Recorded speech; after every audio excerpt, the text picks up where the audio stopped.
सती जी और भोलेनाथ का जो विवाह हुआ, दक्ष प्रजापति ने बहुत शिव का अपमान किया। कथा बहुत विस्तार में है, समय मेरे पास नहीं है। दक्ष ने इतने गलत शब्द भागवत में भगवान शिव के लिए बोले जो मैं यहां बोल भी नहीं सकता। और किस बात पर? केवल छोटी सी बात थी, देवताओं की सभा में ये दक्ष अंत में पहुंचा था। सब देखकर इसको खड़े होकर हाथ जोड़ रहे थे, भोले बाबा खड़े नहीं हो पाए। और ऐसा नहीं था कि शिव जानबूझकर खड़े न हुए हों। भोलेनाथ की आंखें बंद थीं, वो तो अपने राम की, अपने श्याम की समाधि में डूबे हुए थे। भोलेनाथ को मालूम ही नहीं चला कि ससुर जी कब आए। जब भोले बाबा की आंखें खुली, बोले तब तक तो ससुर जी बिगड़ चुके थे। खूब उल्टा सीधा महाराज भगवान शिव को अपशब्द बोले। हालांकि भागवत के विद्वानों ने इन अपशब्दों को भी स्तुति बनाया। श्रीधर स्वामी जैसे, वंशीधर जी जैसे आचार्यों ने इन भोलेनाथ को दिए हुए अपशब्दों को भी स्तुति परक बनाकर प्रस्तुत किया। अंत में दक्ष ने शाप दिया था शिव को कि अयम तु देव यजना इंद्रो पिंद्रा दिविर्भव सहभागम न लभता देवैर्देव गणाधम। अंत में दक्ष ने शाप भी दिया था शिव को कि भैया आज के बाद यज्ञ तो होंगे, लेकिन किसी भी यज्ञ में न तो शिव को बुलाया जाएगा और न इनके नाम की आहुति डाली जाएगी, किसी भी यज्ञ में। ऐसा शाप दिया। अब उस दिन से ना संसार में यज्ञ होने ही बंद हो गए। कौन यज्ञ करे? अगर यज्ञ में महादेव ना आए तो वो यज्ञ कैसे सफल होगा? लोगों ने यज्ञ करना बंद कर दिया। आगे इस पापी दक्ष ने भगवान शिव का अपमान करने के लिए स्वयं यज्ञ किया। हरिद्वार आप जाते हैं, हरिद्वार में पहले कनखल का क्षेत्र आता है, तो वहां कनखल में गंगा जी के किनारे इसने बृहस्पति सब नाम का यज्ञ किया और सबको बुलाया, केवल भोलेनाथ को नहीं बुलाया। और देखो, भोलेनाथ से तो चलो ईर्ष्या थी, बेटी को तो बुला लेता, पर इतना दुष्ट है बेटी सती जी को भी नहीं बुलाया। केवल शिव को नीचा दिखाने के लिए यज्ञ किया। ऐसे लोग होते हैं संसार में। वो कोई आयोजन करते हैं ना, तो उस आयोजन में उनका लक्ष्य होता है सामने वाले को नीचा दिखाना। कुछ लोग अपने सम्मान के लिए बड़े बड़े यज्ञ करते हैं, कुछ लोग दूसरे को गिराने के लिए बड़े बड़े यज्ञ करते हैं। ये सब संसार में हम लोग देखते हैं। पर भैया मैं कहूंगा, एक महायज्ञ हमारे पूज्य महर्षि जी के संकल्प से यहां भी चल रहा है। पर ये जो महायज्ञ है, ये न किसी को नीचा करने के लिए, न किसी को ऊंचा करने के लिए, महाराज ये तो सभी भक्तों के आनंद के लिए यहां पर हो रहा है। हर वर्ष इस पवित्र प्रांगण में ऐसे महायज्ञ होते ही रहते हैं। हमारे पूज्य महर्षि जी के संकल्प से ये उत्सव यहां चलते ही रहते हैं और इनका लक्ष्य केवल आप सब का आनंद, आप सब के लिए सुख समृद्धि, आप सब की प्रसन्नता, यही महापुरुषों का लक्ष्य होता है। समाज का कल्याण हो। तो दक्ष ने जो यज्ञ किया उसमें कोई समाज का कल्याण नहीं, अपने को उठाने के लिए और शिव को नीचा दिखाने के लिए, केवल यही लक्ष्य था। उस यज्ञ में सब पहुंचे। आज सती जी कैलाश पर घूम रही हैं, तो सती क्या देख रही हैं? ऊपर से ना देवताओं के विमान उड़ते हुए जा रहे हैं, देवियां हंसती हुई जा रही हैं। ऐसा होता है जब वहां से उड़ती हुई जा रही है ना वो देवियां, गंधर्व, देवता, तो ऊपर से जाते जाते आवाज लगाकर पूछ रहे हैं, सती जी आप नहीं जा रहे? सती कहती हैं, कहां जाना है, कहां जा रहे हैं आप सब? अरे आपको नहीं पता, आपके ही पिता यज्ञ कर रहे हैं, हम वहीं जा रहे हैं, आपको नहीं बुलाया क्या? संसार में होते हैं ना ऐसे लोग, उनको मालूम है कि भोलेनाथ को नहीं बुलाया गया, लेकिन फिर भी जानबूझकर वहां से निकल। भैया तुम्हारे सुख में हंसने शायद आए ना आए, पर दुख में हंसने वाले बहुत मिल जाएंगे। और कुछ तो ऐसे भी होते हैं, कहो तो रो रो कर तुमसे तो हाल पूछ लें तुम्हारा, बाहर निकलकर हंस हंस के दुनिया को सुनाएं। ऐसे लोग होते। भागवत कह रही है, जो सुख में कंधे से कंधा मिलाकर खड़ा रहे उस पर भरोसा नहीं करना, जो दुख में आंसू पहुंचने आ जाए वो तुम्हारा सच्चा साथी है। दुख में तो बहुत खड़े हो जाए, तभी तो मुझे कहना पड़ता है। यूं तो हजारों दर्दमंद मिलते हैं, यूं तो हजारों दर्दमंद मिलते हैं, पर काम के लोग चंद मिलते हैं। यूं तो हजारों दर्दमंद मिलते हैं, काम के लोग चंद मिलते हैं, और जब मुसीबत की घड़ी आती है ना, तो सबके दरवाजे बंद मिलते हैं प्यारे, सबके दरवाजे बंद। एक बार कहो न, श्री राधे कुंज बिहारी। तो आज वहां से निकल निकल कर हंस हंस कर सब जा रहे। सती आई, भगवान शिव को कहा, महादेव आपको खबर मिली हमारे पिता यज्ञ कर रहे हैं, आप कहो तो हम भी चलें। भगवान शिव बोले, लेकिन सती जी हमको तो बुलाया नहीं गया। तो कहा कि महाराज कोई बात नहीं, अगर बुलाया भी नहीं है तो क्या हो गया, मेरे तो माता पिता हैं।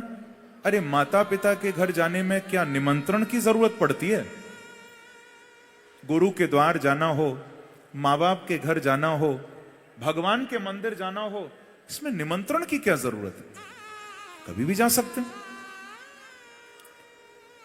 तो कहा कि नहीं सती, भले तुम्हारे माँ बाप है, मैं जानता हूं आपके हृदय में उनके लिए प्रेम है, लेकिन आपको यह नहीं पता कि आपके पिता की दृष्टि में हमारे लिए कोई सम्मान नहीं बचा। और भगवान शिव कहते हैं कि जहां सम्मान न हो वहां कभी नहीं जाना चाहिए। और यही बात गोस्वामी तुलसीदास जी ने भी कही है, तुलसी तहां न जाइए चाहे कंचन बरसे में। गोस्वामी तुलसीदास जी ने कहा कि भैया जहां आंखों में तुम्हारे लिए प्यार नहीं, तुम्हारे लिए सम्मान नहीं, वहां आकाश से सोना क्यों ना बरसता हो फिर भी व्यक्ति को नहीं जाना चाहिए। और जहां तुम्हारे लिए आंखों में प्यार हो, हृदय में सम्मान हो, भैया ऐसे मित्र के घर तो भूखे रहकर रात गुजारनी पड़े फिर भी वहां चले जाना। जहां सम्मान मिले, जहां प्यार मिले। सम्मान न हो तो चाहे सोना बरसता हो, नहीं जाना चाहिए।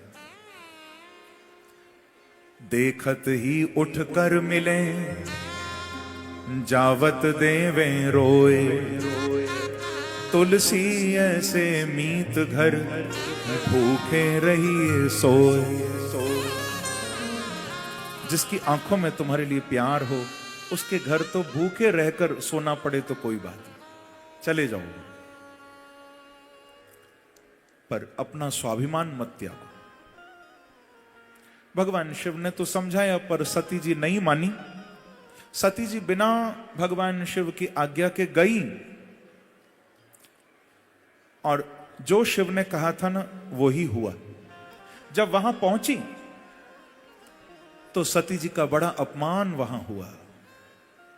सबसे पहले तो बहनें मिली थी, अभी आपने कथा सुनी थी ना प्रसूति की, ये कन्या 16 थी, सती तो छोटी थी, यानी 15 बड़ी बहन और हैं।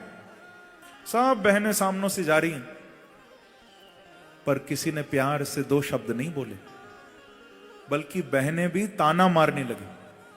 सामने से हंसते हुए जा रही हैं और सती को देखकर कहती हैं कि देखो कैसा समय आ गया, अब तो लोग बिना बुलाए भी आ जाते हैं। प्रेम से कहो श्री राधे।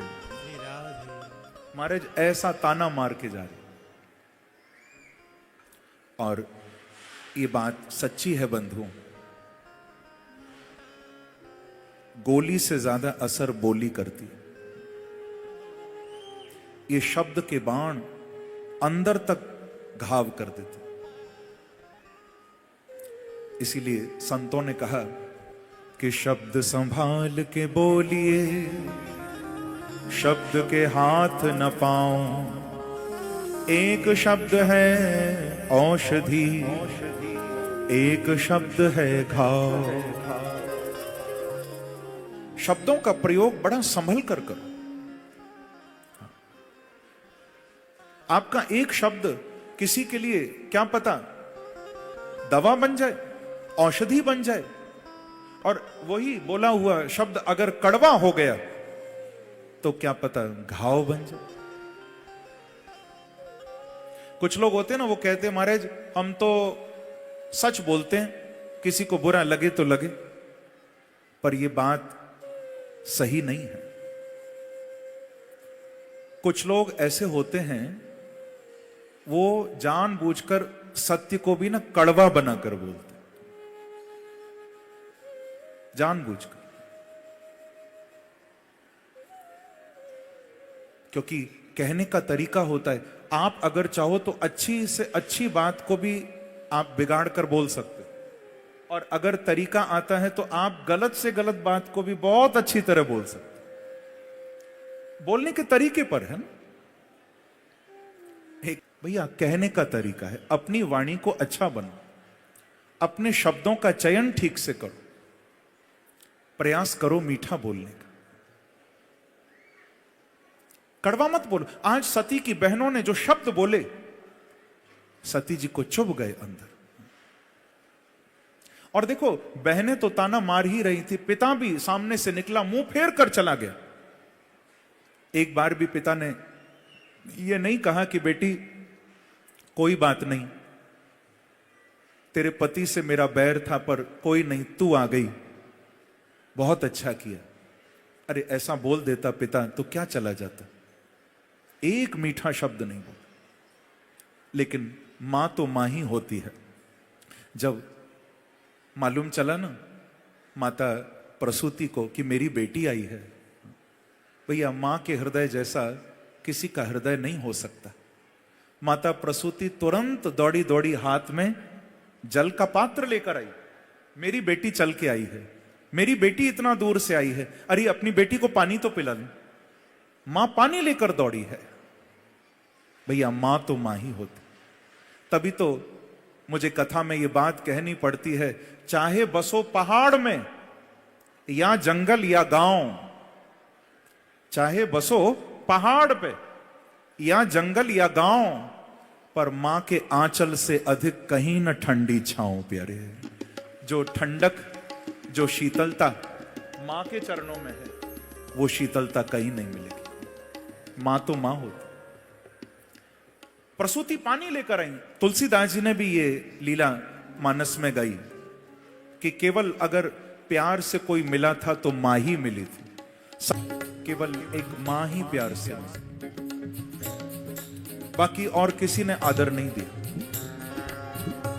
मां के हाथ से सती ने पानी लिया, उसको रखा और कहा कि मां अभी मैं पानी नहीं पीऊंगी, क्योंकि यहां सब मेरा अपमान कर रहे हैं, मुझे थोड़ा देखने दो, मैं देखना चाहती हूं इस यज्ञ में किसका नाम बोला जा रहा है। अंदर यज्ञशाला में गई। यज्ञशाला में अंदर जाकर सती ने क्या देखा, एक एक देवता का नाम लेकर वहां यज्ञकर्ता ब्राह्मण आहुति दे रहे थे। सोमाय स्वाहा। सती कान लगा के सुन रही, किस किस का नाम बोल रहा है। वरुणाय स्वाहा। सती कह रही है कोई एक बार बोल दे शिवाय स्वाहा, मेरे महादेव को भी कोई आदर दे दे। कोई शिव का नाम नहीं ले रहा। सती के कान तरस रहे, कोई महादेव का नाम ले दे, कोई नहीं लेते। सती कहती है कि ये मेरा पिता इतना पापी, ये महादेव से इतना बैर करता है। यद्यक्षरम नाम गिरेरितम निनाम, 2 अक्षर का इतना मीठा नाम और उससे इतनी ईर्षा। अरुद्र भागम तमवीक्ष चाध्वरम पित्रा च देवे कृतहेलनम विभो। सुखदेव जी कह रहे हैं कि परीक्षित, आज सती ने उस यज्ञ को देखा तो वो यज्ञ कैसा था? बोले अरुद्र भागम। वो जो यज्ञ है वो कैसा है? बोले उसमें रुद्र का भाग नहीं है। अरुद्र भागम, सब देवताओं का भाग है लेकिन रुद्र का भाग नहीं है। रुद्र माने महादेव। अरुद्र भागम। सती कहती है क्यों ना अपने पिता को दंड दूं? अरे जगदंबा है, क्या नहीं कर सकती? क्यों ना इस पापी पिता को दंड दूं? लेकिन कहा नहीं, पिता को दंड देना मर्यादा नहीं। देखो भैया, अगर कोई तुम्हारे इष्ट की निंदा करे, तुम्हारे आराध्य की निंदा करे, तुम्हारे प्रभु की निंदा करे, उसको छोड़ना नहीं, खड़े होकर रोकना।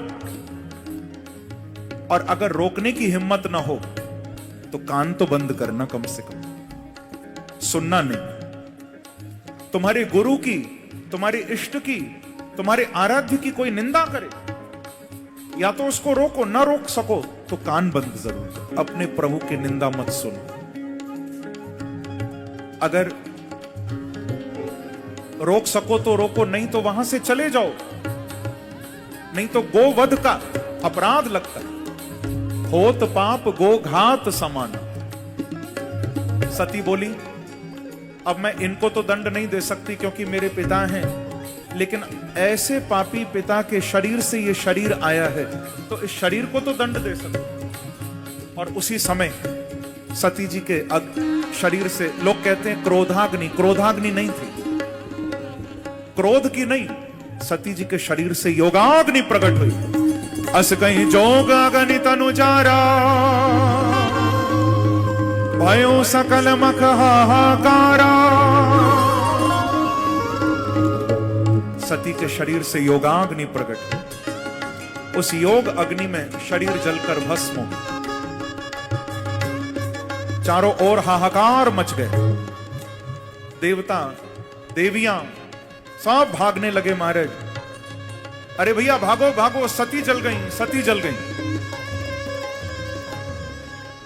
अरे सती जल गई तो भाग क्यों रहे हो? किससे भय है? सब कह रहे हैं कि कहीं खबर महादेव तक न पहुंच जाए। भोलेनाथ छोड़ेंगे नहीं किसी को। भागो भागो, जान बचाओ भैया। सब भागने लगे। उधर नारद जी को भी खबर मिली। भागवत की कथा है। बाकी सब तो महादेव से बचकर भाग रहे थे कि कहीं शिव को पता न चल जाए। नारद जी को खबर मिली तो नारद जी भोले बाबा की ओर ही भागने लगे। क्यों? आपको मालूम है ना, पुराने समय में मीडिया जितना भी था वो नारद जी पर ही टिका रहता था। कोई भी खबर पहुंचानी होती थी ना, नारद ही सबसे आगे रहते थे। बाकी तो सब बचकर भाग रहे हैं। नारद जी भोलेनाथ की ओर दौड़े। अवगम्य नारदात। वहां जाकर भगवान शिव को कैलाश पर बताया, महादेव आप समाधि लगाए बैठे हो, उधर इतना बड़ा महा अनर्थ हो चुका है। भगवान शिव बोले, नारद जी क्या हो गया? आपको मालूम है सती कहां है? बोले अभी तो यही थी। भोलेनाथ आप बिल्कुल ही भोले हो, आपको पता भी नहीं।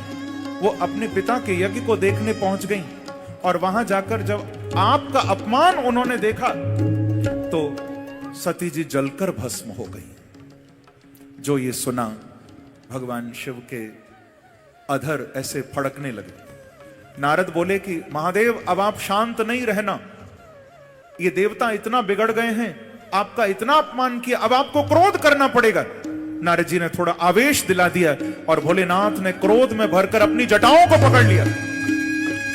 भागवत में सुखदेव जी कह रहे हैं, परीक्षित क्रुद्धः सुदष्टोष्ट पुटः सधूर जटिम जटाम तडिद्वह निसटोग्र रोचशम।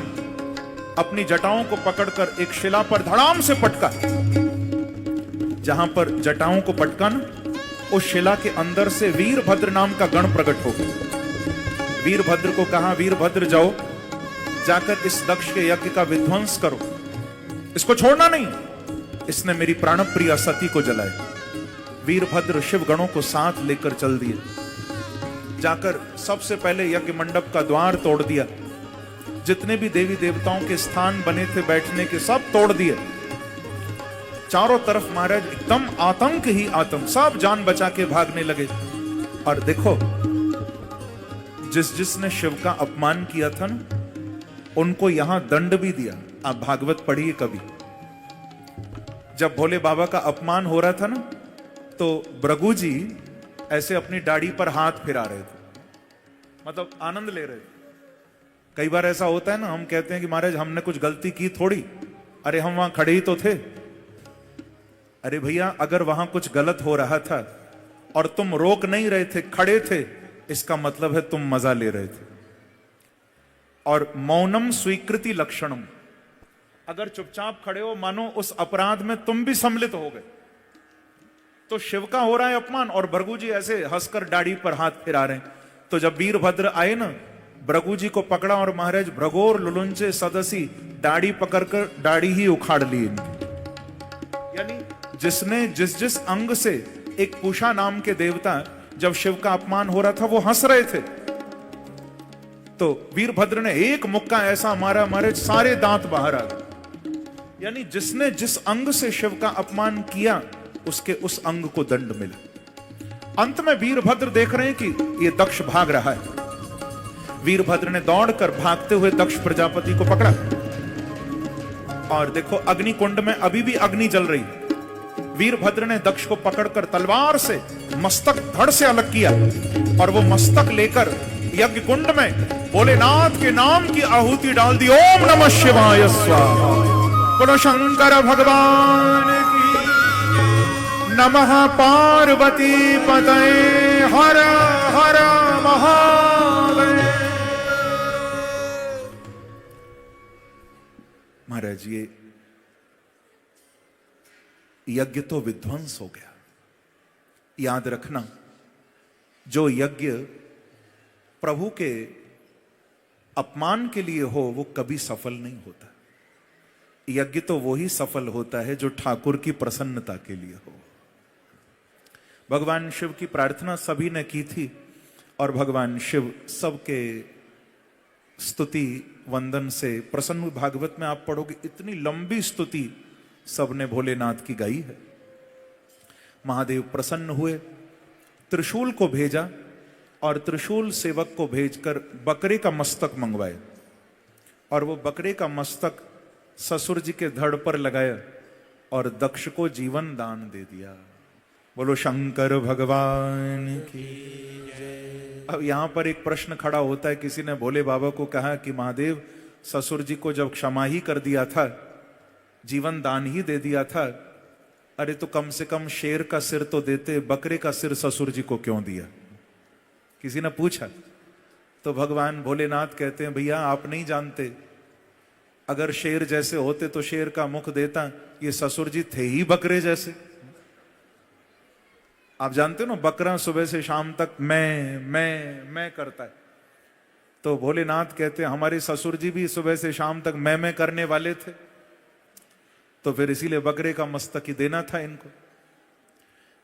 भैया इतना अभिमान में मत जियो, जीवन को विनम्र बनाओ, जीवन में झुकना सीखो। तभी तो कहना पड़ता है, अरे झुकते हैं वही जिनमें जान होती है, अकड़ तो मुर्दे की पहचान होती है। अगर जीना हो संसार में तो विनम्रता लो। जो अकड़ गया वो तो मर गया। जीना चाहो तो विनम्र बनकर जियो, वही जीवन है।